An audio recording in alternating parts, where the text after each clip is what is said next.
Okay, ladies and gentlemen, welcome. And we are joined today by a few guests here. You might recognize them from being around and on the other side of the pond, at least for one of them. So welcome. Peace of Christ be with you, brother. Thanks for having me. No, thank you for joining me. Thank you.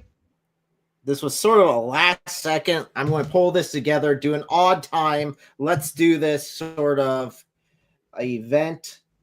And, well, we'll see how this works. So, let's see here. We should be good on all ends, hopefully. We'll find out soon enough. So, if you guys want to go ahead and give yourselves a quick introduction on who you are and why you are here other than being suckered into this.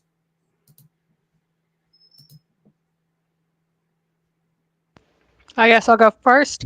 I am Mary Harb. I'm mostly stream with Thaddeus on Reasons Answers channel, and I talk about Islam because it is the largest false religion in the world, and people need to come out of this deception and into the light of Christ. What was the question, brother? I got distracted. Who introduce yourself? I know it's not good at the beginning of the live stream, but what was the question? I am sure I have the answer to the question, but I just need to know the question. Who are you and why are you here other than being suckered in by me? Who I am beloved of Lord Jesus Christ, and I know I'm known as Hatun Tash. And why I'm in this live stream, because I just saw a link in the signal, and then I said, why not? On a serious note, the thing you put, the message you kind of shared was simply kind of how Muslims are kind of contributing to this beautiful world and making world much beautiful. And then I am sure they had lots of contributions, and I needed to be reminded what they contribute to the world. Yes, and our main source for that comes from Bobby and Chris. They have the Bad Friends channel, which I may have watched one clip before of them. Go ahead. How did you come across? Because you just asked me if I watched the video, and then I did like quick thing. And then how did you come across with that channel? It looks very creepy channel, brother. Oh no, it's incredibly. There's a lot of stupid stuff on it. I think that's their main kick on that. Is just they do stupid podcasts, just fun, stupid podcasts. How I did it was a friend of mine sent me the video, said, hey, look at this. And it was them talking about the wonderful inventions that the Muslims did and gave like 12 examples. And then I looked at it and said, what? Are they serious? And then I found the whole video, and yes, they were actually dead serious. So you will find also videos by Muslim missionaries who are proudly talking about what they brought to the world. Very similar things. So you know that the Spanish invented chocolate, because you see they're the ones who happened to introduce it to the rest of the world outside of the New World, so they invented it. They invented tomatoes and potatoes too. They invented it. It was all the Spanish and the Portuguese. If you say otherwise, then like, oh, you're just being a bigot. There we go. Yes. That's Islamic inventions in a nutshell. If you claim that, oh, see, we invented these wonderful things, all these things, we are the ones who invented it. It was us. If you invent something, it means it didn't exist before you, and you came up with something new. If you just steal something from other people and say that, look, I invented it, that's just plagiarism. Plain and simple. I would like to correct you on that, because I know some Greeks and some Middle Easterns would say they invented baklava, but factually that's not true. It's belonged to the Turks, as well as yogurt, as well as falafel. When people say they invented, they are simply misrepresenting, because it is belong to Turks and none can change that. I got some baklava from my in-laws over Thanksgiving, and it was from the UAE. From where? UAE of all places. It was manufactured in the UAE and sold through Costco because my in-laws are like adore Costco. It's their favorite store. I'll share my address with you. Just post it. In other words, she wants some. My kids ate it already. It's gone. An entire huge thing devoured. So here we go. So we got a list here. Someone's saying that they are all inventions of Islam. Okay, well, you know what? Some of those we'll probably hit on. Considering one of them you say twice. I had to double check to make sure, but yeah, it's on there twice. If you list of 3, one of them is the exact same. So, okay.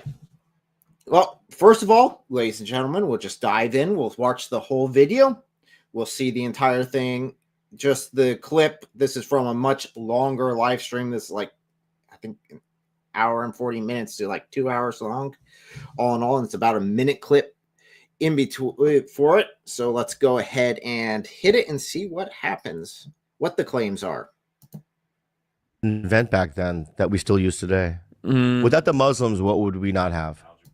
Okay, just to be clear, again, the claim is these are all inventions from the Muslims. So these are things that did not exist prior that are new.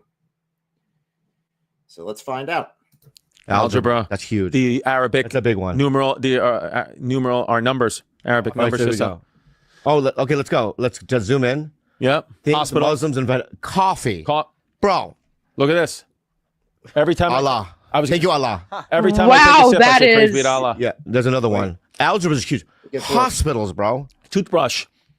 Dude, really? Had disgusting teeth. They Yeah, because look at the English. deodorant. Yeah. Smelling spices. You know what most of the wars, crusades were over? Salt. Whoa. They wanted everybody wanted each other clocks, salt. bro. They invented clocks, They bro. invented That's clocks. legit, dude. Optics, university. I haven't even heard of windmills. Yeah. Yeah. Beheading. Well, the beheadings are on there. Yeah. That's Yes. good. That's interesting. The crank. The crank. Wow. So there you go. That's the list, and that's I am quite a bit of a extra. list. I am extra offended more than anything else at the coffee. Extra offended. Like quadruple offended because they didn't even share that with the world. But I'm fine. I'm fine. I think someone stepped on Mary's toes when they mentioned the coffee and claimed that Muslims were the ones who invented it. They didn't even contribute to it. I know. And it's actually more funny if you actually know the... It is well It came known. from Christian priests. It came from Christian priests. Christian priests were in Ethiopia were the first ones to drink coffee because it helped them stay That's why awake. it's called Turkish coffee. Even though Ethiopians did it or Arabs did it, whoever did it, it's called Turkish coffee. Ha! So Hatun is here to correct us that all of these things actually come from Turkey. Is that right? They're all from Okay. Turkey. Everything comes from Turkey. No, Turkey refined it in their own way. That's what I No, would brother. They You did. are just like invading new sentences. No. I'm sorry, Turkish coffee is not good. It's scary. On a serious note, gentleman starts with the statements of without Muslims, what we wouldn't have. I think in a serious note, yes, they are kind of going through this, whatever Google is giving them. In a serious question, like actually that is a very good question.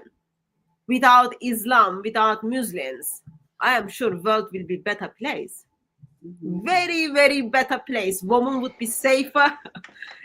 Animals would be safer. Vegetables would be safer. World would be safer place. But Muslims stepped in, Islam stepped in, and then contributed to the destruction of the world.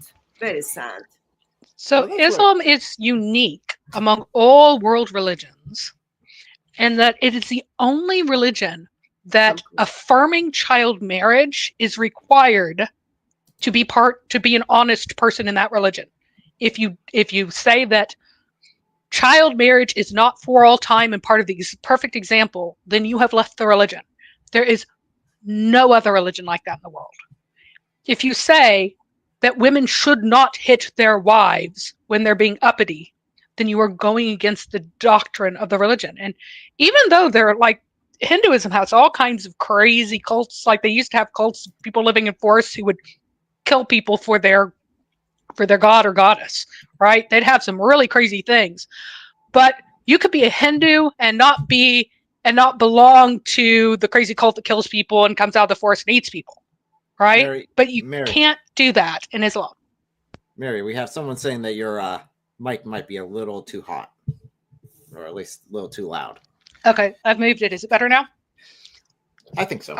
I'm eating dinner, so I don't have I can't see the chat because I'm eating dinner. Sorry. Okay. Hey, allow me to reintroduce myself. I'm Sister K. I wanted to just throw this out here that, the first thing they mentioned was algebra. And now, I mean, when you look at the history of algebra, you see in like 2000 BC, and let's be clear, the BC is before Christ. There's no BM before Muhammad. That just stands for bowel movement anyways. So, but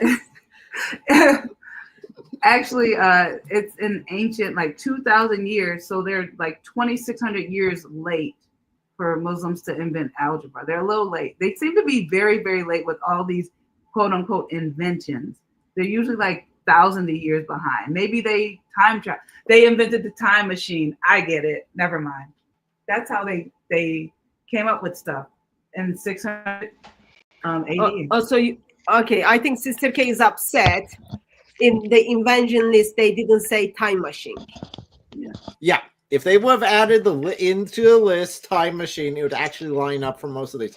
In fact, if you look into more than what these guys did, which is probably just this quick Google search and like, oh, look at this guy who says all these nice inventions that Muslims must have done because this one website I clicked on shows us.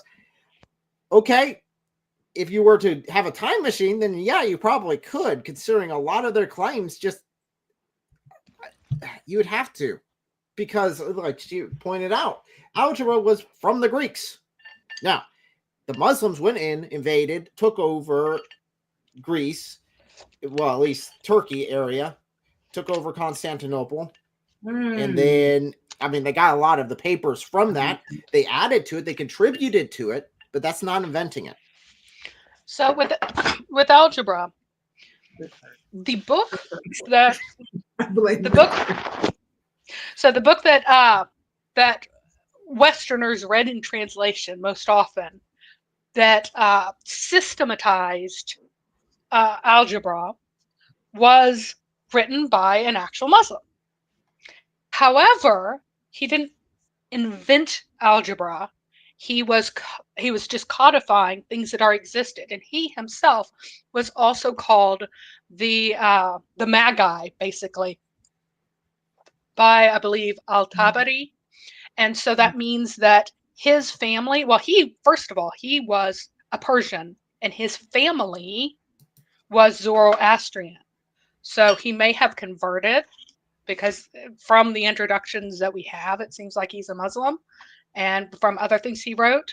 But his background was Persian, and because he was Persian, he had access to Babylonian material and things like that. You will find over and over and over again that virtually all the people who have done anything significant in the Islamic world were not ethnic Arabs, but rather came from, and were very often of other religions, but at least came from these Persian peoples, Greek peoples, Coptic peoples, all of these other peoples, because the Arabs were the most truly Muslim. And these other people with a different culture brought with them their culture and their history and their love of knowledge and things that Arabs who had absorbed Islam the most deeply never had. And so he introduced Indian numbers, not Arabic numbers. It was often called Arabic numbers, or the Arabic number system or numeral system in the West because it was received through the Muslims because they had conquered these areas. Now, what would happen if there had been no Muslims? What if they hadn't conquered it? Well, then the extremely tight trade and exchange of knowledge and everything would have continued, and we wouldn't have had the Dark Ages that we did. The Dark Ages would not have happened anywhere. And while they call it the Golden Age of the Islamic world, in reality, compared to what it had been before, it was not a great age of flourishing. It was an age where inertia was running down and things were getting slower and less things were being discovered and less things were being learned and less things were being studied because the pressure of Islam on the top was grinding everything to a halt. And that really was what was truly happening there. Well, let's go through their claims. So algebra was first. So let's see what the second one was. What did the Muslims invent back then that we still use today? Okay. There's that. What did the Muslims invent back then that we still use today? Without the Muslims, what would we not have? Algebra. That's huge. The Arabic. That's a big one. Numeral. The numeral are numbers. Arabic. So Arabic numbers were the second one. Our number system. So the English number system. Which again came from India. Not again. They invade. They take what they want, and then look. It's now us. We invented it. And even if they were to say, well, no, it was from Arabia and it was the number system that we used in Arabia, and that still predates Muhammad. It wasn't, and it wasn't an Arabian numeral system. They didn't have a number system at all. So yeah. No. Well, when you search these things on Google search, which seems to be where they're looking at it, there's always a caveat. Right. When you read, say, and I'm just giving a small example, Google is actually trying to lie for Islam. They're trying to help them. Like mentioned, I know we're going through each invention, but it'll have the caveat like coffee, but it'll say, yes, even though Ethiopia started it, it became popular. And I'm just like, well, then they didn't invent it. I just wanted to also kind of bring something to our attention. When people say Arabs, it's helpful to remember there are Arab Christians, and there are people who identified Arabs. They're not even Arabs. Like Iranian people are fighting to not be linked with Arabs, as well as when you look at history, medicine, art, liturgy, there are Christian Arabs from Middle East and Spain part of the world has huge contributions into the society. So I think in case maybe instead of like Arabs, phrase Islam might be much helpful for us. Yeah, well, what I meant was the Arabs who were closely associated with Muhammad, who came out of southern Arabia with him, not the small numbers of Arab Christians who withstood him for centuries and centuries. There are still a few actual Arab Christians that are still alive and haven't migrated and still speak Arabic. And there are were a lot for a long time before they were. No, I meant, for example, in 13th century, how Arab Christians contributed to science. In 11th century, how Arab Christians contribute into the medicine and liturgy. So I was simply talking in that context for the clarification of the audience. Like when we say Arabs, we just need to clarify what do we mean. So it was in that sense for me. Yeah. Okay, so the next one, let's go ahead and pull up the next one. By the way, one other thing, even if you ask AI, because for some reason a lot of Muslims are like really impressed by AI, Google's AI will say, well, the word algebra itself comes from Arabic and is largely attributed to the Islamic mathematician Muhammad ibn Musa al-Khwarizmi. sorry, the concept that's it's a Persian word. I'm completely lost. The concept of algebra existed before Islam, with early evidence found in ancient Babylonian and Egyptian mathematics, where basic algebra concepts were used. Some even credit the Greek mathematician Diophantus as the father of algebra for his work on equations, predating Islam by centuries. Talks about our key points: early algebraic practices, civilization like the Babylonians, the Egyptians used algebraic principles to solve problems long before the Islamic Golden Age, with evidence dating back thousands of years. Greek influence. Diophantus, a Greek mathematician, is often cited as a significant contributor to early algebraic concepts due to his work on equations. Terminology. While the word algebra comes from the Arabic al-jabr, meaning the reunion of broken parts, it does not mean that Muslims invented the concept itself.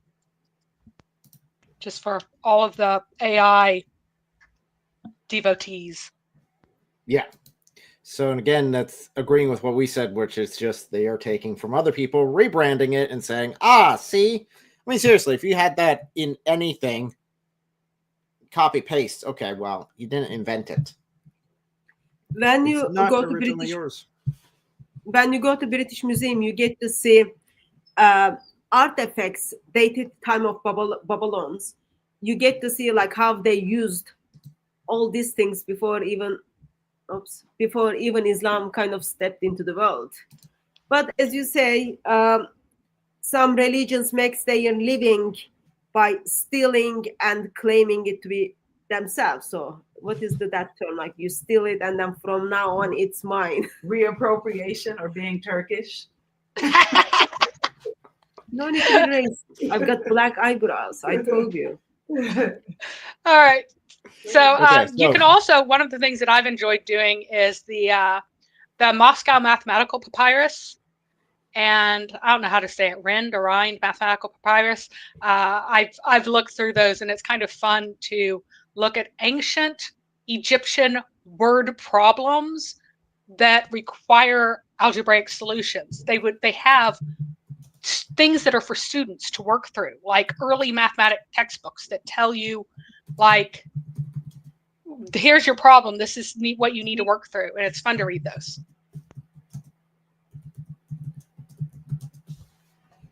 Okay, so we've established that on those fronts. Let's go ahead and pursue our next one, which I think Mary was pretty passionate about. Okay, let's go. Let's just zoom in. Yep. Things the Muslims invented. Coffee. Bro. So hospitals first, then coffee. So hospitals. Hospitals invented by crusaders. My gosh, that goes back to the Hospitallers, who was an entire religious organization of crusaders, all based around, and that's these guys here, all based around helping other people. And even before that, if you go back to the time of Justinian, he established a great number of places that were meant for that functioned very similar to much later medieval and early modern hospitals. Hospitals were places before the Hospitallers. They were places where very often the poor would go for care and feeding, because if you're really poor, if you get sick, you can't even eat. Like, because you work a day, you get your food for the day, and if you don't work that day, you don't have food. You have and a lot of these people are alone. They have no one to take care of them. So monks and nuns would create these big hospital rooms for the care of the people who needed help eating because they were so sick and who needed to be fed from charity. So no, this was an invention first, and in its first instance, specifically of these monasteries and convents, but then secondarily of the Crusades, which made it very popular and much more common in a whole bunch of places. So just real quick here, playing devil's advocate, I guess they could say that they definitely did contribute to the creation of hospitals. Because after all, these people would not be injured but for Allah. Something like that. Or you can you can look at from the perspective of, well, they stole it from the Bible. Someone put in the chat as well, story of the Good Samaritan gives us kind of this glimpse of hospitals. But as in 7th century, according to tradition, Islam is developing, so they needed place for those women whose skin was greener than their dress.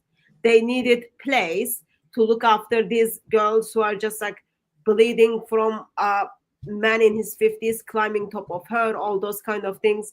They needed places for tummy aches where they can simply just like inject people urine, camel urines, all those kind of things. So it makes sense why on earth a Muslim would claim that or express the claim of they are the ones who created hospitals, because followers of Islam was very much need of hospitals. Of course, the big question is where are those doctors are going to come, as well as you can also kind of look from the perspective, since they are the ones who are torturing all non-Muslims, yeah, they need to kind of figure out what they are going to do with the body of these leftover non-Muslims.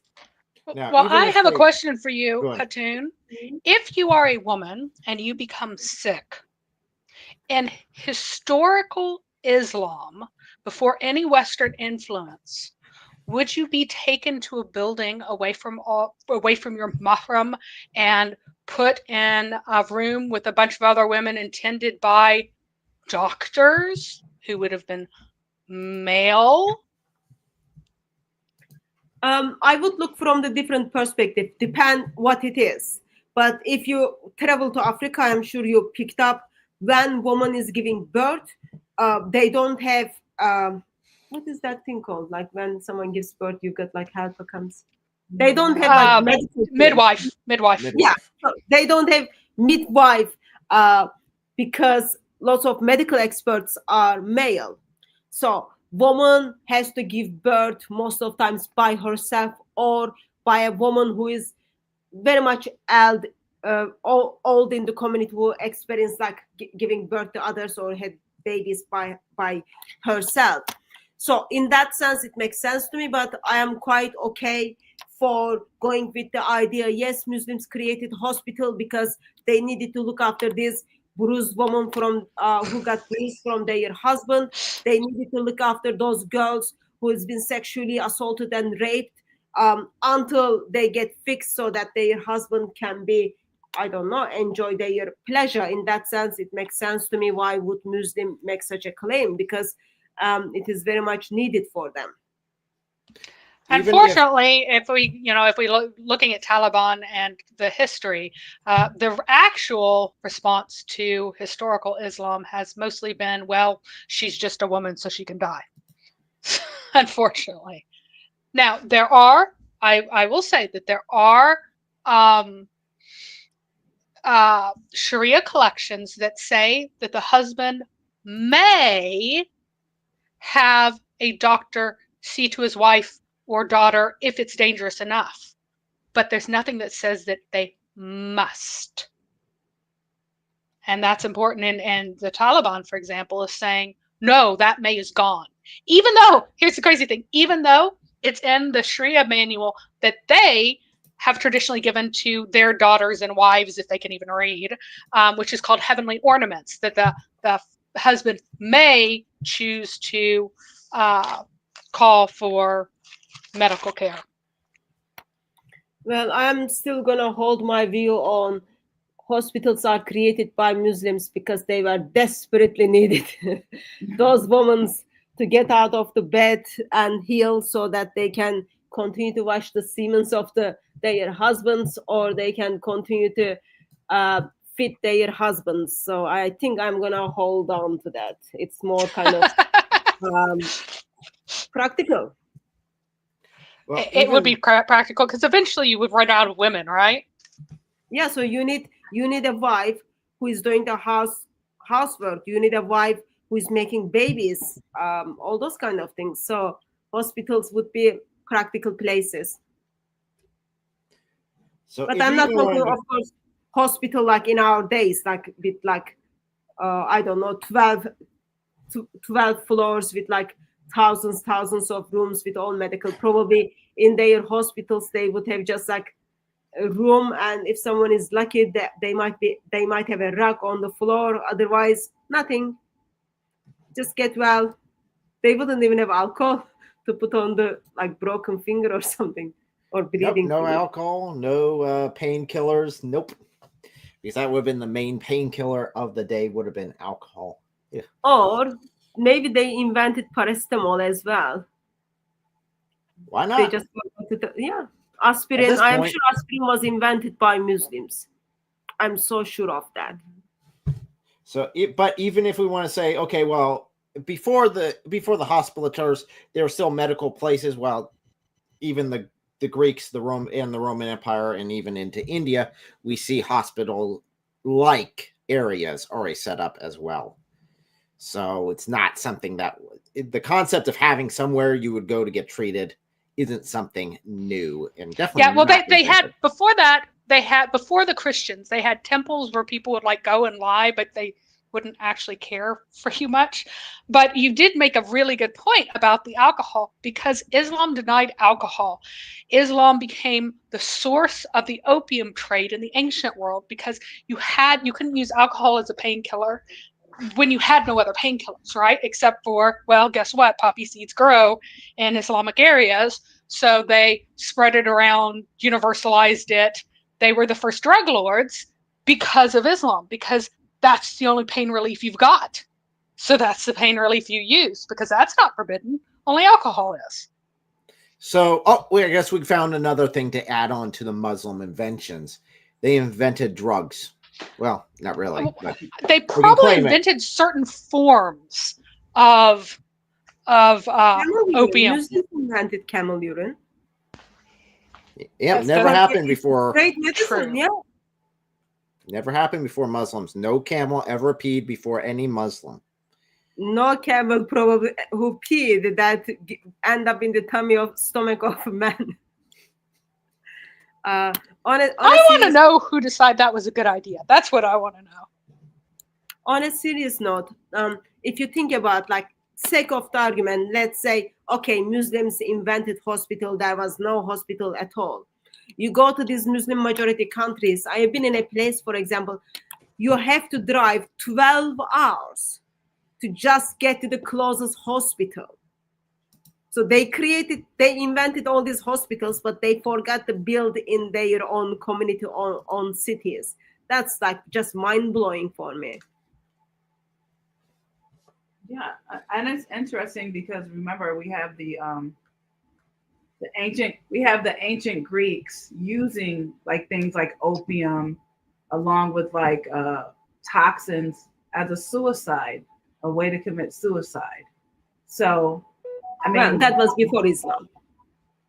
Oh, well, time machines. Go back to the time machine, folks. I keep telling you guys, they have time machines. I think the Greeks had a different plant that they actually like It was used out of existence. Hemlock in particular and opium for suicide. Those were popular choices. Okay, well, let's go ahead and go on and see what the next one that they had on this list. Look at this. Every time Allah. Thank you, Allah. Every time I take a sip, I say praise be to Allah. Yeah, there's another one. Algebra. That's a So, problem. coffee. That's a problem. Problem is, I'm looking from just like normal, unbiased perspective. Coffee cannot be Muslim invention. Main reason is Allah does not like black. Coffee is black. Putting milk or cream in the coffee, it's blasphemy. Anyone who does that should be stoned, all that thing. But black coffee by itself dishonors Allah. Allah doesn't like black. Coffee is black. Anyone who kind of claimed coffee is Islamic Muslim invention, I think should be publicly stoned. Okay, well, real quick here. So coffee comes from the 9th century, is where it's noted to be from. And it's supposed to have been discovered by a goat herder who noticed that his animals were eating the coffee beans and getting energetic. And then he ate some and was like, oh, okay, I'm feeling the same as them. Took it to the monks, the Christian monks in a monastery. They cooked it up. They cooked up the first cup of coffee and drank it and thought, oh, well, this keeps me awake during my prayers. So here we go. So it's not thank you, Allah. It's thank you, Christ, I guess. At least Christians.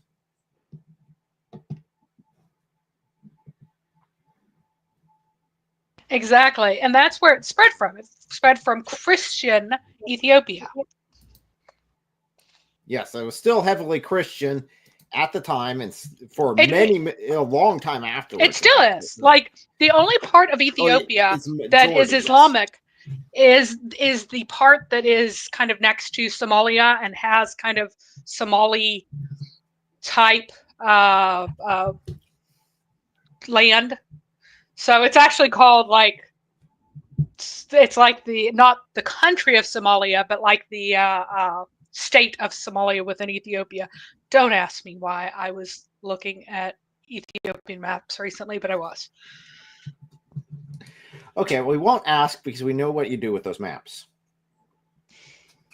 You do good research, and you guys can find that over on Reasoned Answers channel there.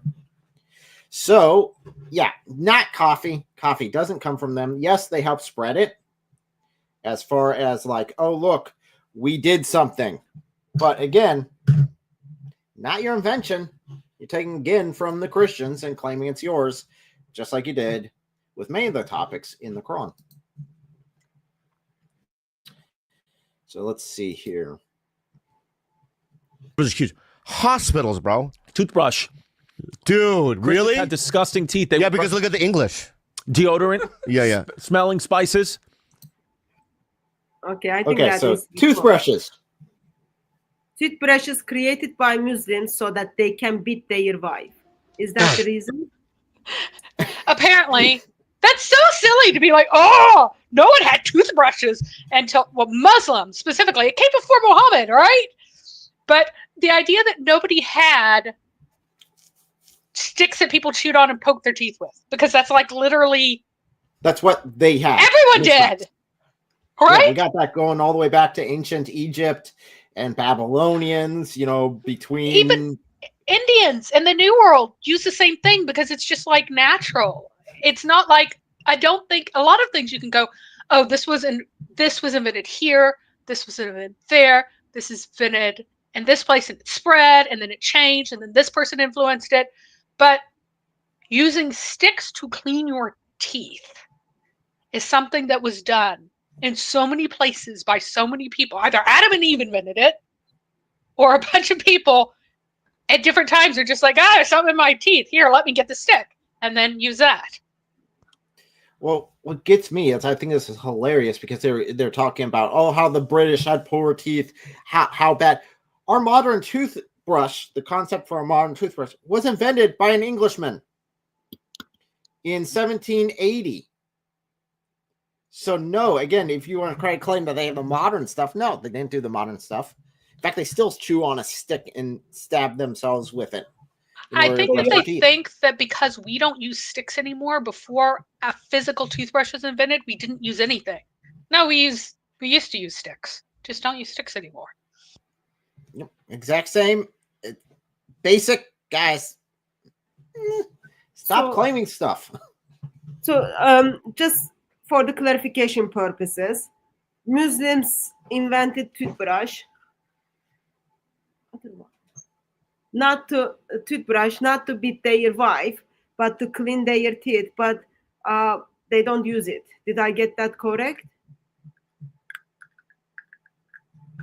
Basically, at least that's what the claim is. Okay. At least they try to sell it. They also might as well claim that they also invented teeth to eat with, because no one could have done that before. That's supposed to be part of how hygiene and Islam is so excellent. Like the obsession with, we use water to clean with. It's like, yeah, Muhammad taught to use rocks. And you're going to say that there's something wrong with toilet paper, but Muhammad taught you to use rocks. Muhammad taught you that if you didn't have water, you could use dust. Muhammad said that wiping your semen on the wall of your house is just as good as taking a bath. And Aisha used to brag about how she still has the marks of the semen that Muhammad wiped on the walls of her house, and she used to show them to people. Like, this is the fantastic hygiene of Islam. Baffling. And what's so bad about it is in this conversation, just before he started diving in this, he was talking about the Crusades and how the Christians were just so dirty coming in. It's like, you haven't read a single source about Muhammad, have you? Yeah. But and yes, wait 1 second.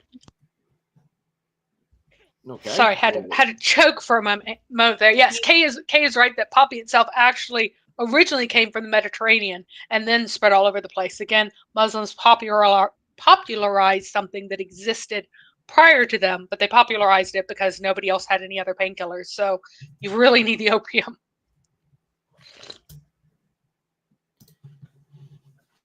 Okay, so let's go ahead and hit the next one on the list here of massive inventions that Muslims have contributed. So far, we've actually seen none of their lists has actually been true, but let's stay optimistic. You know what? Most of the wars, crusades were over. Salt. Whoa! They wanted everybody wanted clocks, salt. bro. They invented clocks, bro. Clocks. Okay, so there you go. Another claim. They invented clocks, and for some reason Salt. he wanted to jab Salt in is the that first one. Salt was the only thing. Now I don't know if he's claiming that they invented salt, because that would be so incredibly stupid that I can't believe that they would actually say that. That's what they're saying. Well, this is the kind of level of history that these guys know. They're comedians. They know absolutely no history. It says they invented salt, so therefore they invented salt because they read it somewhere. Obviously, they didn't invent salt. Now, the trans-Saharan salt trade was very important in the ancient world because the wages, labor was so phenomenally cheap in a lot of these sub-Saharan Islamic lands that it was much better to buy salt than to mine it yourself or do it somewhere else because it's way cheaper, because their labor was so cheap, probably because they used slaves. So there's that, and guys, lots of trade, but in case you're not aware, in case you missed biology 101, salt is critical to human survival, to all survival of all animals. In fact, if you don't have a source of salt, you will die. Too much salt would also kill you, but not enough salt will also kill you. So no, they did not invent salt. Oh my gosh. If you go to ancient superstitions, the Greeks believe it was you should put salt over your shoulder, to Get rid of the devils. To get rid of bad luck. Oh yeah, in Islam you get rid of, yeah. So that's what I'm saying. It's a lot of stuff that just even when you look up the ancient Egyptian tombs and what they find in there, you find things like salt, honey that's been preserved in a pot for thousands of years. So it's just, honestly, this is, if you go on the list of Google Muslim inventions, and there seems to be somebody in the chat, Hatun, that misunderstood your joke. They thought that you really meant that Allah said it was evil to put milk in your coffee.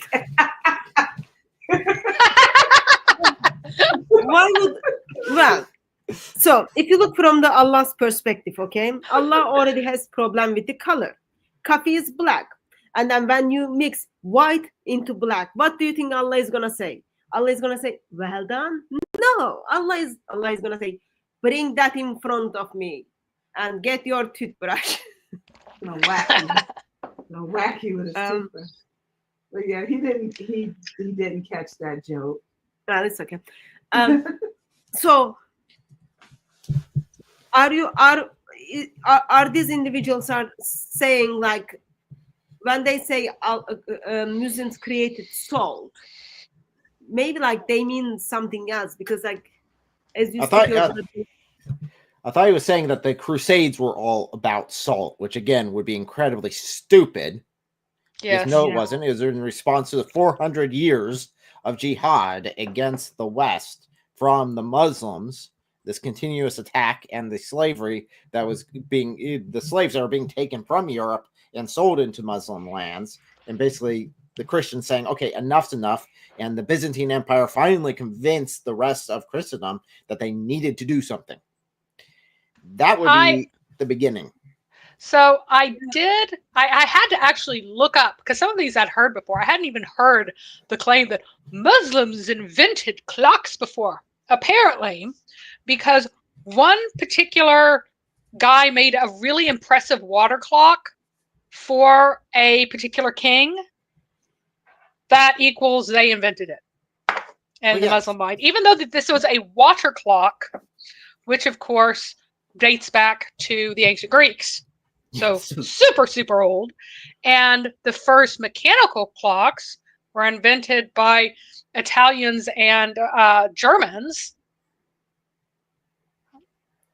So I have a Dutch. What about sundials? A Dutch man who invented it. I'm looking up sundial now. Yeah, that's ancient Babylonian and Egyptian. I'd go Babylonian, Egyptian. 14th century is what I have for the water clocks. If you look at the structure, say, of like the ancient cities, the obelisk and most of them serve as a huge clock, even though we know what they actually mean by the obelisk that stands there, but it was actually used as a huge clock as well. So that's weird. So the earliest are ancient astronomy and Babylonian astronomy from about 1500 BC. Mm-hmm. And again, the water clock that Muslims supposedly invented was, what did you say, like in the 1300s or 1400s? Mm-hmm. But the actual earliest water clocks were from, were described by someone who died in the 3rd century BC. Yeah, so no, sorry, again, unless you have a time machine, that's the only way it makes Babylonians, sense. Egyptians, and Persians all had 16th century BC water clocks too. So there we go. They just happen to be described by the Greeks later. Mary Harp, I want you to know I take great pleasure to correct you. And right now, I'm just thinking, so these individuals are claiming that Muslims invented clock, and without these inventions, without such an invention, today we wouldn't have clock. I'm just thinking, like, Muhammad didn't even know what time of the day it is when he was like doing certain things mixing up. Allah can't even keep time. Angels of Islam cannot even keep time, yet Muslims are the one who invented clock. I think these two gentlemen forget to say, actually, it's time clock. You just go back. Yeah, the time machine. Time machine. Time machine. Yeah, I got a couple people asking the question who is in the video that we're watching. This is Bobby Lee and Chris. They're from a channel called Bad Friends, which would not be my first pick of a channel name, but that's what they chose to go with. They're one of the larger podcasts. I think they said they're like the biggest Asian podcast in existence. I don't know. I'm not fact checking. I'll go with it, but that's who they are. And they just spewed out all this, and Muslims are so happy about it in the comments section about how, Islam has invented all these great and wonderful things that we so far has proven not. Now, one of the things that they said real quick, and I think we might have paused it wrong to catch it, was deodorant was another thing that was invented by Muslims. Deodorant. There's nothing like being in a big group of Pakistani men to make you go, my goodness, I'm so glad that they smell so lovely, because the Muslims have been a deodorant. I'm sorry, that's terrible, but still. Oh, and someone said, talked about the Chinese and their water clocks. They may have. Yes, they had water clocks as well. Yeah, but they had them, but they also invented, they may have just borrowed them from other people. They may have invented them separately because it's such an obvious idea, but they created mechanical water clocks. The funny thing is that whenever you go to early when you go to China, you'll discover that the one trade item that everybody loved was Western mechanical clocks later on. The Chinese people, like every rich Chinese person in the 19th and early 20th century, they wanted to have a clock, a mechanical clock. That's what they wanted. Nothing else from the West, just a clock. So the Western clocks were better than theirs because they didn't require water. Okay, and going back to the topic of deodorant. Oh, gosh. So modern deodorant was an invention in the 1800s. Was invented actually by an American woman, which makes me wonder how bad either her brothers or husband smelled, that she felt so compelled to make deodorant and make it so you can actually sell it. But as far as like covering up the human scent, this is something that goes back again to ancient Egypt and to the Babylonians. It goes back all the way back there. So again, no, you can't just rebrand something and say, look at us, we did it, we were successful. It's like, no, stop. These same people would say that the 18th century aristocrats who, there were a few really weirdos who did not take any baths at all. They were afraid of like catching a disease from a bath. And everybody else said they reeked, by the way. So it's not like, oh, no one bathed. No, everyone said that weirdo over there won't take a bath because he thinks he's going to die and he smells so bad.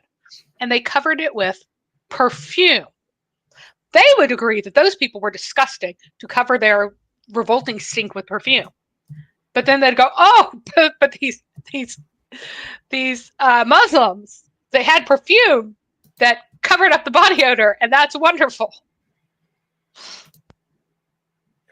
I guess it kind of helps us to remember once again, Muhammad has this amazing desire for perfume. So, of course, his followers are going to invent deodorants and perfume all that smell. Like, it's very easy for them to just claim for themselves. They profited such a desires for, like, perfume and woman. He sweated. On a kind of serious note, your brother in Christ, you kind of expressed that so these two comedians are putting this video together and then talking about what Muslims brought to the world.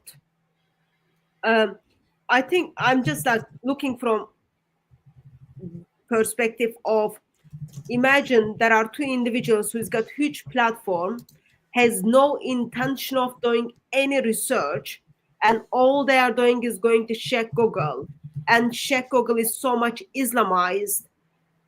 Answer check Google puts that for them is very disturbing, and without any question or any thinking phase, they are willing to share such a information. And like, do you think like they are not even aware of possibility of this information to be false because check Google tell them? Oh, because it's in our textbooks. People simply believe those such lies. Oh, Hatun, nope.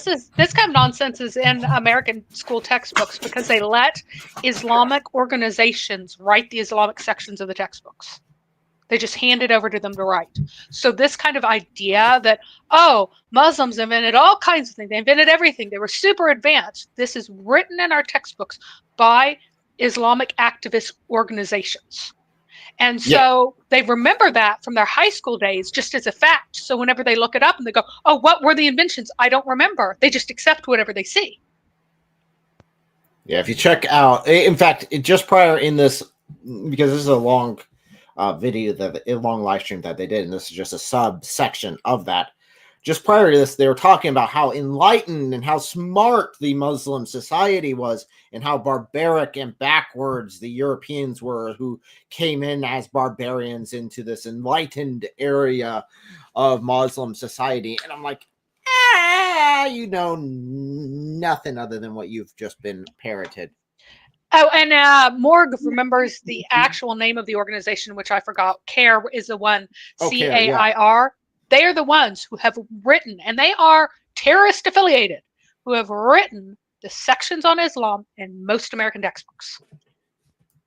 Yeah, I was gonna say, doesn't I think Brother Usama has something on that, as well as the brother that works closely with him on how they're basically they've been given a blank check to rewrite our textbooks and so on and so forth. But getting back to even this stream that we're reviewing, they're honestly they're comedians, and I mean they honestly anything for a conversational piece, and they're not analyzing it along the terms of it's the truth of the matter. It's just something to talk about, like him trying to drop the punchline. Oh, every time I drink coffee, I say, Allah, I thank Allah or whatever. I think it's just them trying to be comedic, but sadly enough, someone can take that in the Muslim world and say, see, look, the Westerners, they know, the truth of Islam. Sadly enough, you have I don't know, just people not willing to research these matters themselves and see the truth behind it. It takes all of 5 seconds to push beyond just what the facade is to find the stuff. It doesn't take much to do. So let's go ahead and continue on to their next one. I think the next one's pretty interesting claim there. It's legit, dude. Optics University. I haven't even heard of. So there's 2 more. Again, it doesn't take very, they're just shotgunning these things out left and right. So optics. They invented optics. What about universities? We'll get to universities. Let's do optics first. Okay. Guess nobody Mary, saw. what do you got on this? Yeah, they didn't see, so they had. I have no idea what they're talking about, actually. Well, this Like, this one baffles me because Isaac Newton was the one who wrote the definitive text on optics. I know. So who? So I actually will have to Google to find out who they think invented optics, because anyone who did anything before Isaac Newton on optics is basically irrelevant because he built it up from the ground upward. Yep, and that would be the concepts that we currently use. But they do claim that a Muslim did invent it, even though the Greeks did do some research into this prior, and he was heavily inspired by the Greeks before him. But he totally did it by himself. In like ancient Egypt and Mesopotamia. And if we think about it, I mean, think about the astrologers. Like if we're talking about that type of optics, in order for you to stargaze. I mean, it could be. No, it actually refers to the eyes. Your brother in Christ. Your brother in Christ. Every time when we put our glasses on, we need to praise Allah for allowing us to see things with 20/20 vision and enjoy all the things we are seeing. That's what I'm gonna do it from now on. Yeah, because I'm looking at Ibn al-Haytham, the father of optics. That's who they claim, yes. But they also claim that the Muhammad guy beforehand was a father of algebra, but then we found out, oh shoot, no, he wasn't. Yeah, I mean, what I'm saying is that, because even the concept of a lens, the concept of improving one, not just glasses, but like if I use a lens to look at the stars, that is optics. And so they would have to yield to those ancient stargazers that worship the stars, or, thought something that they could read into. Remember, even the Bible tells you not to engage in astrology or time observation. So again, there have people at those times gazing upward, and maybe with a lens, maybe without, but I would assume so. With. Well, okay. So that seems to not hold much water. What about the universities? After all, go ahead. For the optics, so Ibn al-Haytham did make a convex lens, but reading stones were invented independently of him. So, and which were spheres cut in half to help people read. And the first eyeglasses were invented in Italy in the 13th century. And then, of course, we continue on through Isaac Newton and everyone else. The first telescopes, of course, were invented in the lifetime of Galileo, I believe. And they were very early at this point, at least. Let's see.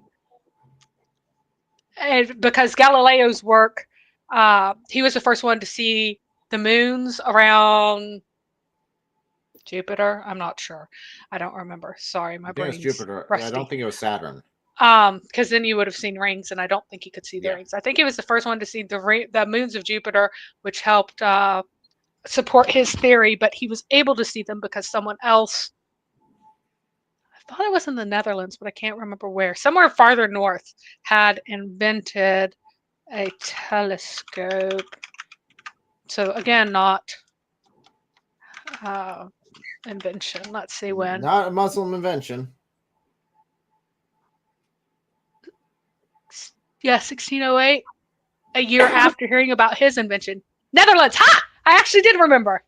He was Dutch. There we go. It's been a long time, so. Okay, so let's turn to universities now. Modern universities were actually invented by the Catholic monks in Italy in 1088. At least that's where our modern concept of universities go to. They did have higher education learning for a select few in the Muslim world, but those also existed during the time of Plato.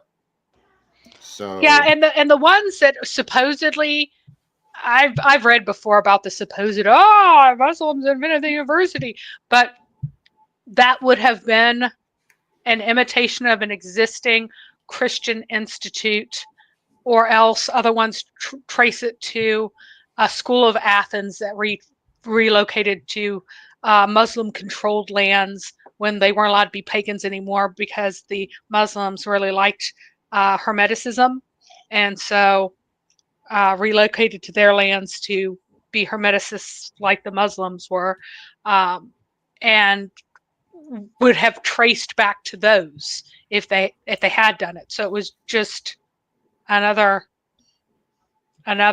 version of something that already existed. Copy paste. That seems to be the story. So they invented universities. That's what they're claiming. But why would a Muslim invent university? Allah doesn't like those who ask questions. Allah is not for education. Allah chooses to reveal his last revelation to the man who couldn't read and write. He couldn't even bother to put the Quran together. Today, yes, people are claiming, okay, Muslims invented universities. In countries, kids can't even take the first grade, let alone go to university because they are female. It just doesn't make any sense to me. Why would on earth Muslim want to take the responsibility of coming alongside of education?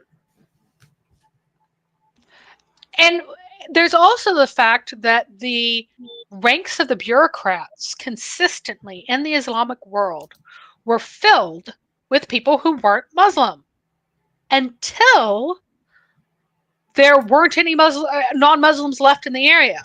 So all of the people responsible for being the architects in the Ottoman Empire, almost all of them were not Turks, they were Armenian. The Armenians were the architects and continue to be the architects for the entirety of the Ottoman, because the Ottomans had become Muslim. So what need had they of this stuff that is beneath them? And over and over and over again, if you look at the mathematicians, the early mathematicians, they might have Arabic names, but again, they're not from Arabic backgrounds, and a good chunk of them weren't from Muslim families, and they continued in traditions of their own families and their own culture. The doctors. So one of my favorite story from the Middle Ages during the Reconquista in Spain. There was a king called Sancho the Fat, and he was overthrown by his people because he was too fat to lead them in battle. And when you're fighting a war against the Muslims, like, you need to be able to ride a horse and fight. So they kicked him out because he was too fat. So he went to the enemy of the Muslim ruler that he was fighting, so to another Muslim ruler's court where there was a Jewish physician who put him on a diet program and got him to lose weight. So they went back to his country now that he had lost a bunch of weight and was lean and trim and was able to lead the army again. They're like, okay, fine, you can be king again now that you're not so fat, and won against the original guy. But notice when he went to that Muslim court, who was his doctor? It should be a Muslim because the Muslims know everything. They invented hospitals. They know everything. No, it was a Jew. It was a Jew. Now, of course, his kingdom was terribly poor because, again, they were just fighting for survival against the Muslims. This was quite early in the Reconquista before much had been taken. And so these are like poor mountain people who don't have any resources of their own. So it was a Jewish person who had this information.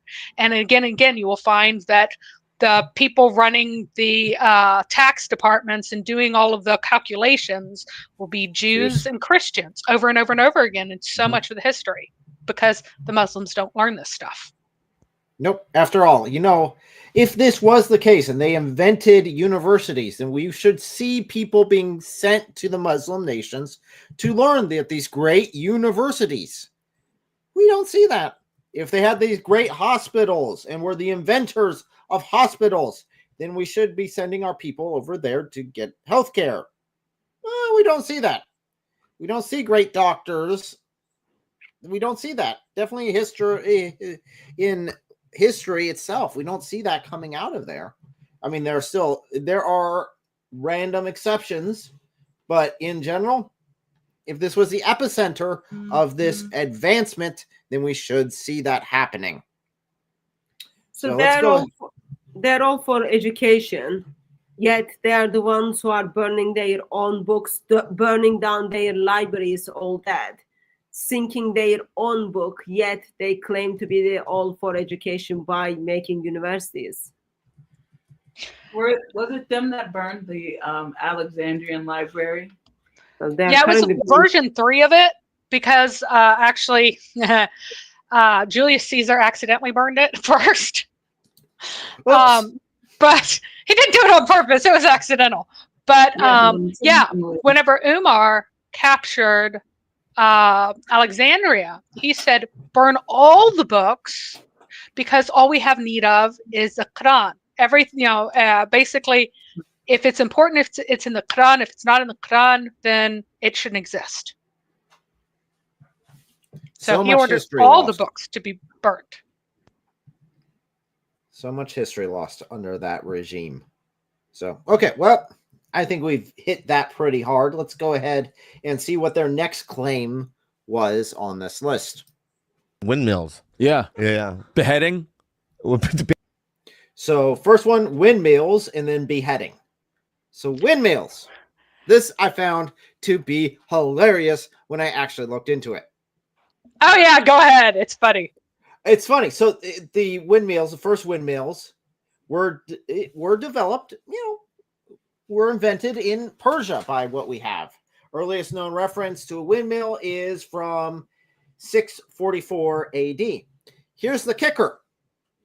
The Muslims were currently attacking the Persians at this time. So they are attacking these people, and then the people themselves, the Persians, invented something, and they're like, oh, we like that. We'll take that. Because the Muslims didn't take over Persia until 654.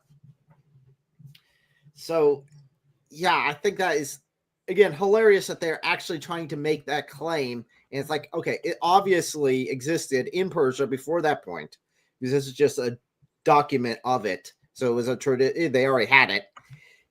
And you're just taking obviously stealing it right there before you. So you're going to these pagans and taking them over and taking everything they have.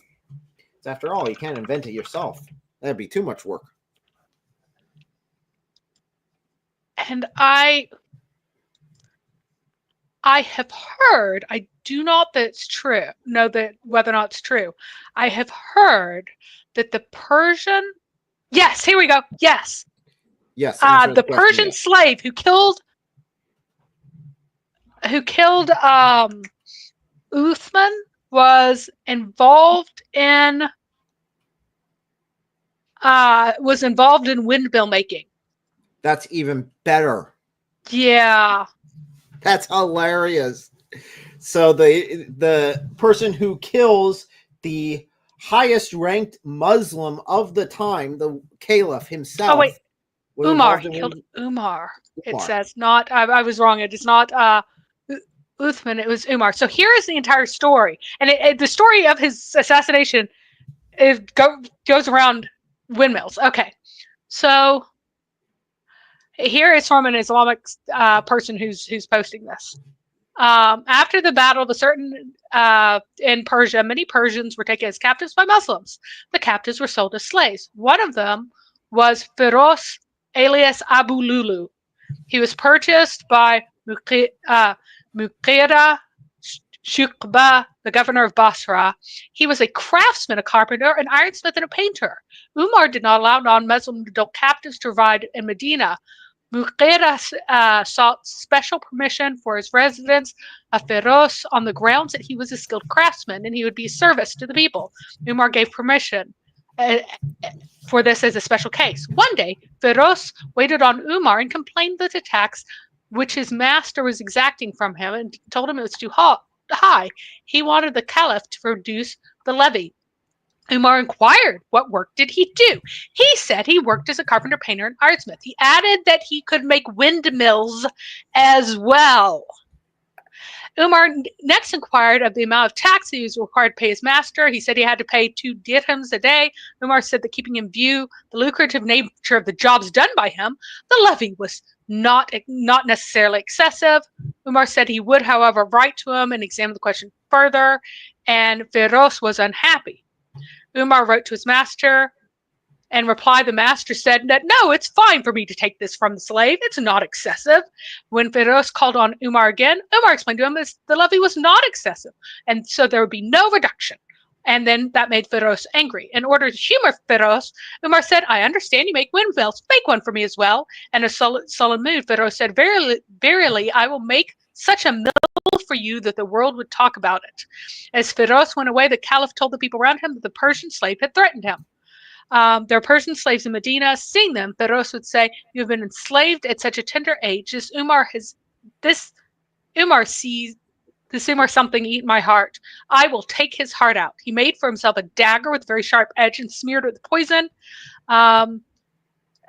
At the time of morning prayer, Firoz went with his dagger to the Prophet's mosque, hid himself in a corner in one of the recesses of the mosque. When the faithful stood for prayer after straightening the lines, and Umar took up his position as the imam to lead the prayer, Firoz emerged from his place of hiding and rushed at him, struck him 6 consecutive blows with his dagger, and Umar fell on the floor profusely bleeding. So again, this was a craftsman of windmills. Could Muslims have invented the windmill if a man who was captured as an adult by Muslims was a windmill maker? Nope.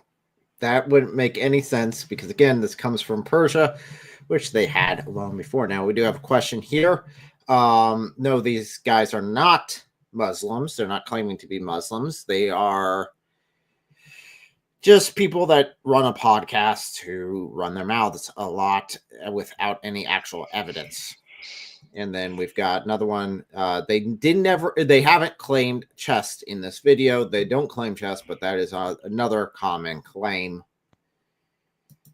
that I hear from Muslims. So, Just, go ahead. On the, I think something seriously needs to get our attention. So the way of Muslim mind works, when someone says, okay, that person claimed this. In this occasion, individual is a slave.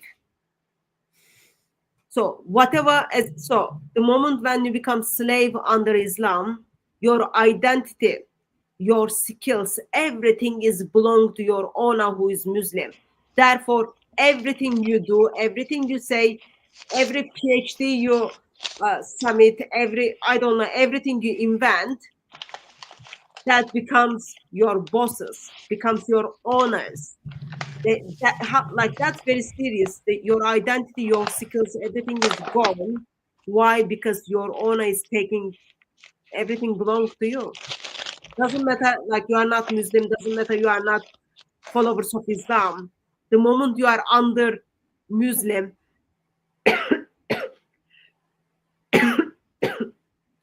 the moment you are under Muslim, everything belongs to you are theirs now. Very, very serious thing. That's very serious thing. Yep. You are nobody now. Yeah, but he knew he had learned making windmills already as a free man in Persia before he was captured. So the windmill that he offered to make was something that had already existed. It had already been invented by the Persians. Now he's like, I know how to make this thing. I'll make one for you. And the Muslims are like, ha ha ha, we invented it.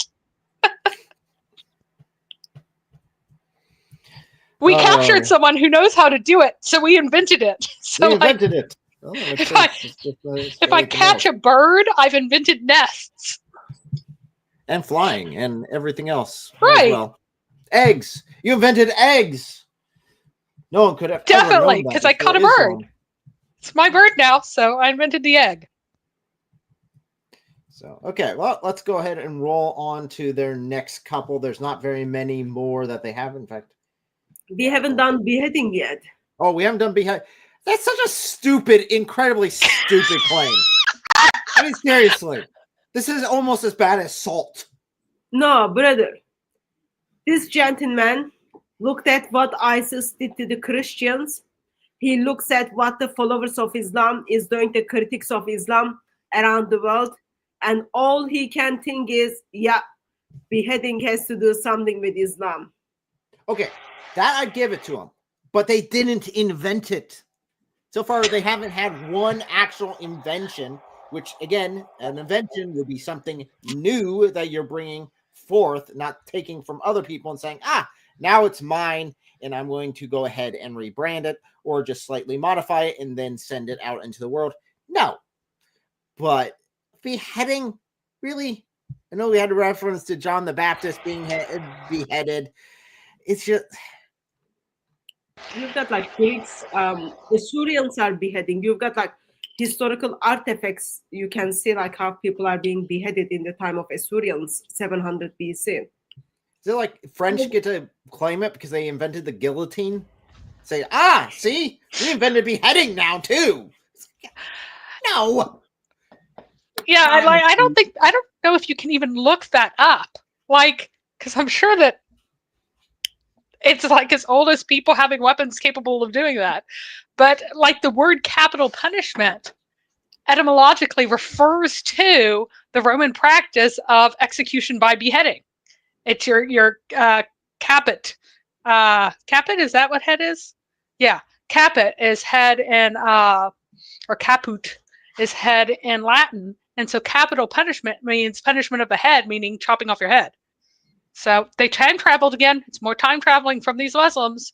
That's what they really invented. Allah, therefore, it is all Muslim. All the Romans were Muslims. All the Persians were Muslims that they were fighting against, calling polytheists. They were actually all secretively Muslims, inventing things for the caliphate. And by the way, yeah, there are heads and stakes found in deep caves from the Mesolithic period. I don't know whether or not these people were still alive when their heads were chopped off, or whether or not their heads were chopped off and shoved on stakes shortly after death. But it might even be Paleolithic. I believe it's Mesolithic. It's northern caves in Scandinavia. I don't think anyone cares whether or not it's Mesolithic or Paleolithic. But like, this is ancient. Who needs to invent this? The only people that could possibly invent beheading are Muslims. Wait, that really sounds bad. I'm not sure they want to claim that one. But okay. So let's see what else they got. Beheadings are on there. Yeah, that's good. That's interesting. The crank. The crank. Wow. Okay, so the crank. They claim the crank was invented by Muslims. No. The first recognizable crank appeared in China during the Han Dynasty. These hand-operated cranks were used for a variety of purposes, including silk reeling, hemp spinning, and water-powered flour sifting. The ancient Egyptians had manual drills that resembled a crank, but they did not operate as a true crank. The Roman iron crank was excavated in Augusta, Raurica, Switzerland, and dates back to the 2nd century AD. Yep. They also have a Roman sawmill.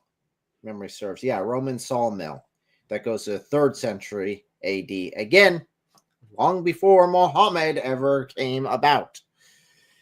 So, nope. Cranks, not so much. So I think that's the end of the list that they gave there on the stream itself of all these massive inventions by Muslims, according to these two gentlemen here. Guys, dudes, I know that they're just talk show hosts and they just literally talk whatever they want to talk, and they made stupid mistakes before. But do better. I'm not sure if we can just like say, okay, they are talk show hosts, they are doing comedy, all those things, because people who are listening this, they are not looking at from the perspective of, oh, this is just joke or this is not serious. They are just like, wow, yeah, there is Turkish coffee, there is Arabic coffee, therefore coffee was invented by Muslims. Oh, hospitals were invented by Muslims. So people are taking what they are saying as serious. And people will take it as serious. It's such a shame that I don't know if it will be insulting the idiots, but putting those two gentlemen there and then kind of allowing them to bring up all those things to our attention is just like wrong in every level. That's where it comes down to. They just don't know what they're talking about. They don't do the research. They just Google it and assume that anything they find on Google is 100% true.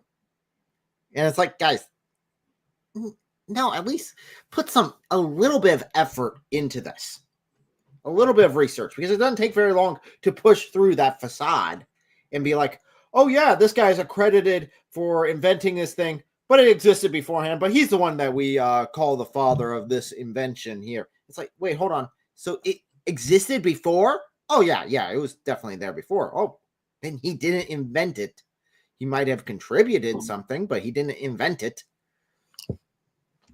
Well, yeah, it looks like cranks were pretty much in continuous use from the classical era onwards in both Europe and North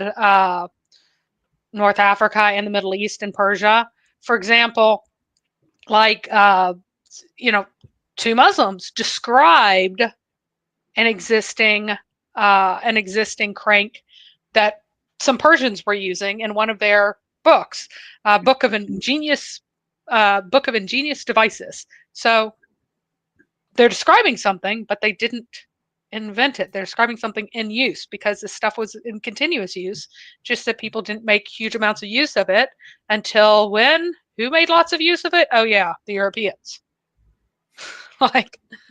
Well, on the topic of invention, I would like to give thanks to some person or being who created sleep, because I believe my bedtime, you never know. Muslims are going to say sleep is created by, God knows, Ibn Hazm or something. So I'm gonna we are actually heading out from here, so I need my beauty sleep, and other person blacks don't crack, so I don't know about the other person, but I'm gonna leave from here. Thank you very much for allowing me to jump in and get educated by all these amazing things Muslims made, from toothbrush to hospitals to education places, but they fail to express, Muslims are the inventors of holes in the narrative as well as kalam argument. I'll let that go for this time. You need to make sure that Shaitan does not get in your nose or pee in your ears. Yeah, Nope, so okay. yeah, I deal with that. What I do is I put can you give me that thing? That thing? Yeah.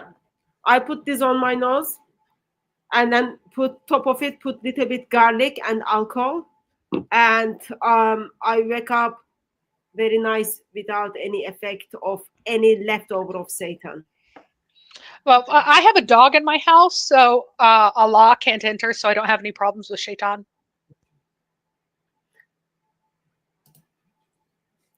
That works. Okay. Well, thank I you mean, very since much. Allah is Shaitan, right? Yep. Thank you very much, Hatun, for joining us. Appreciate it. Yeah, thank you very much for having me, brother. I'll see you Anytime. soon. Good to see you, Mary, and good to see everyone in the chat, and Bye. especially these pie inventors. We will post our address to you, Carol, so you can post us the pies. She's pie inventor. And Sister Kay says, bye Thank you. too. Thank you. And thank you for having me.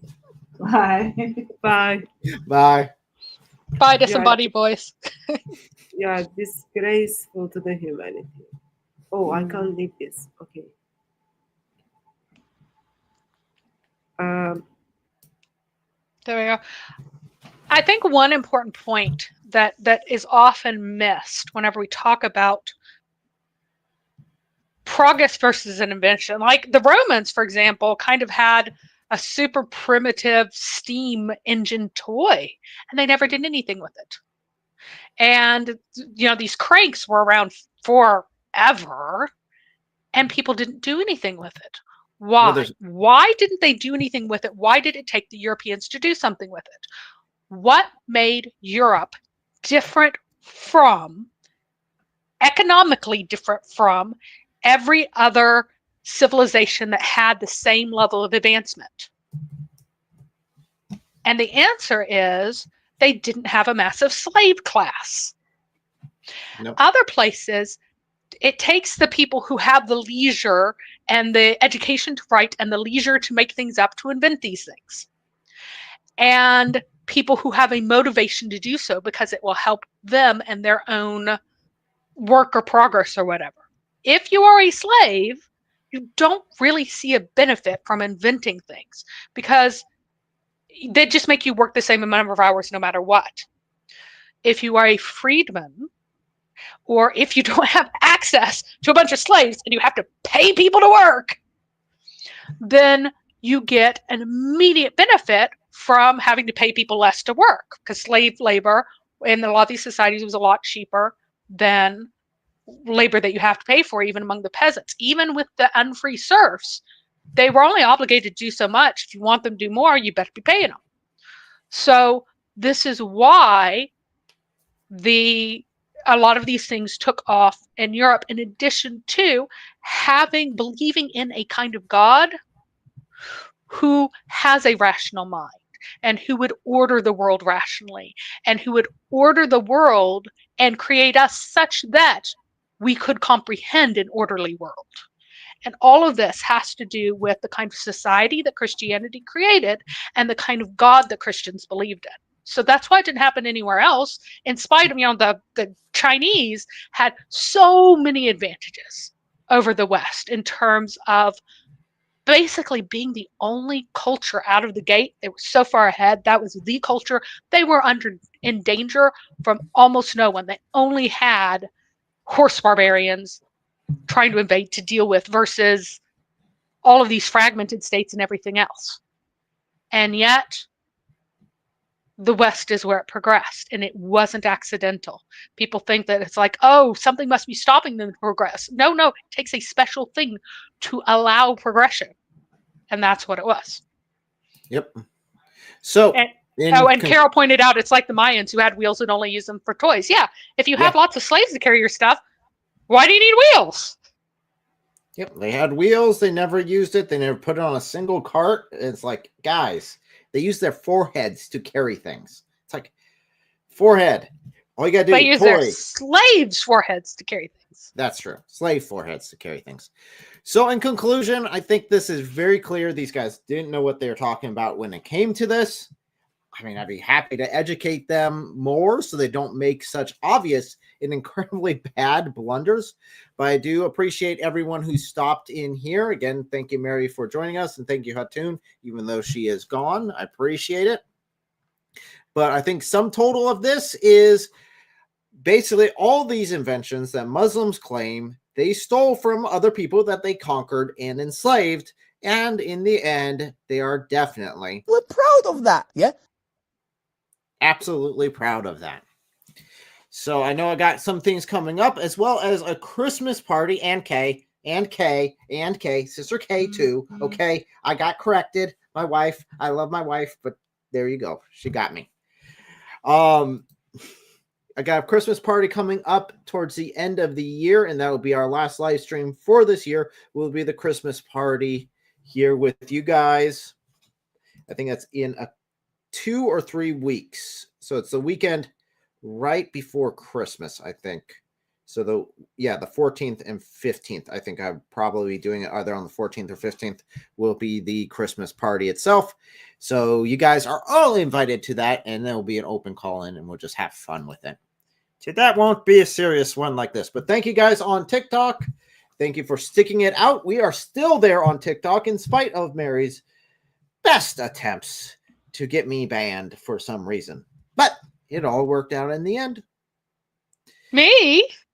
Yes, you. Oh, you and probably saying all the bad words that aren't allowed there. I can't keep track of what they banned and what they don't ban, and I don't give a crap. Well, I'll be careful in the future. I didn't realize you were streaming on TikTok as well, so I will be careful in the future. To be honest with you, I don't care. If they're going to kick me, they kick me. Well, we need to use the term unalive, apparently. But and they then murdered them. Elle says she has a video coming out tonight too. She just finished. She's been working on that. There. And I actually participate in this one. Woohoo! So this one's going to be fun. It is like all gussied up. And if you watched, I think at least one of my videos, I did something with the gussy upness. Oh, the beating of the Quran video with the stick. So, where I beat the Quran with a stick in the Kaaba. If you don't understand why. Is it uppity? Do you fear rebellion from it? I fear much rebellion from it. It is the source of much rebellion in this world, as well as pain and suffering for many who live here in it. But as always, since we are signing off, Dias Volt, and I must say, and thank you to all the members. Thank you for contributing and keeping this content going. If you'd like to contribute as well, you can click the join button and share this video. Let us grow closer to Christ together.